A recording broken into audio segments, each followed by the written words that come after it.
प्रथम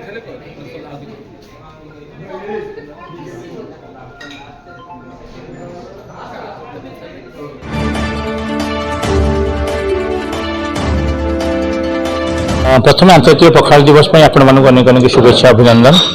आप जानते मार्च 20 तारीख अंतर्जातीय पखाल दिवस यहाँ गोटे आम ओडिया हिसाब से गोटे भारी गर्व करुँच खाद्य को गोटे आंतर्जातिक स्तर एत बड़ा मान्यता दि जाए। छोट रेस्टोरेंट टू बड़ होटेल पर्यंत आ प्रत्येक परिवार धनी टू गरीब पर्यंत आज समस्ते गोटे पखाड़ आशार सब जगह मेला कराई।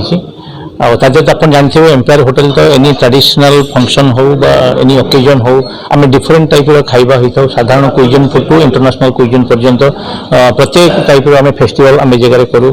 जेहेतु पखाल दिवस गोटे रोच एत बड़ मानने मार्च 20 तारीख विश्व पखाल दिवस जेहेतु करें केमती बात पड़ी था।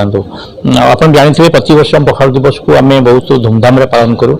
धूमधाम पालन कर मानने उद्देश्य हूँ कि जो लोक मैंने जो कस्टमर आम मान सहित वर्ष तमाम बाइंडिंग होकर स्पेशल डिमांड थाए जे पखाल दिवस केबे आसीबो आमे आसीबू से भेराइटी पखाल सहित भेराइटी भजा हो भेराइटी माछ हो चूना माछ हो चिंगुड़ी माछ हो पोहड़ा माछ हो ता सहित जिते प्रकार ग्रीन वेजिटेबल भजा अच्छी साग भजा अच्छी आंब चटनी टमाटो चटनी बैगन चटनी आलू चटनी बड़ी चूरा ता सहित मिठा हो पापड़ हो तो ये भेराइटी खाइबार गोटे ट्रेडिशनल वे तैयारी करवा सेटा लोक मन को हृदय को एम्पायर एत दूर पहुँची जाइए से प्रत्येक अकेजन में आम मान अपेक्षा करते से फेस्टिवटा आसो से रजरे पोड़पिठा हो से उत्कल दिवस रे उड़िया खाइबार मजा हो आंतर्जातिक पखाल दिवस रे पखाड़ मजा हो।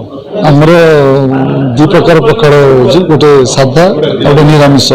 साधाटा आमर 666+18% GST जो थे रोचे 3 प्रकार भजा 3 प्रकार चटनी बड़ी चूरा छतु आलू राई पापड़ सालाड आड़िया मिठा सेमती निरामिष आमिष से सेम 3 प्रकार भजा 3 प्रकार चटनी बड़ी चूरा पापड़ सालाड छतु आलू राई मिठा ता सहित आपंकर जो चॉइस करके रोई माछ भजा नहीं पारे चुंगुड़ी भजा नहीं पारे पोहड़ा माछ भजा नहीं पारे चूना माछ भजा नहीं पारे।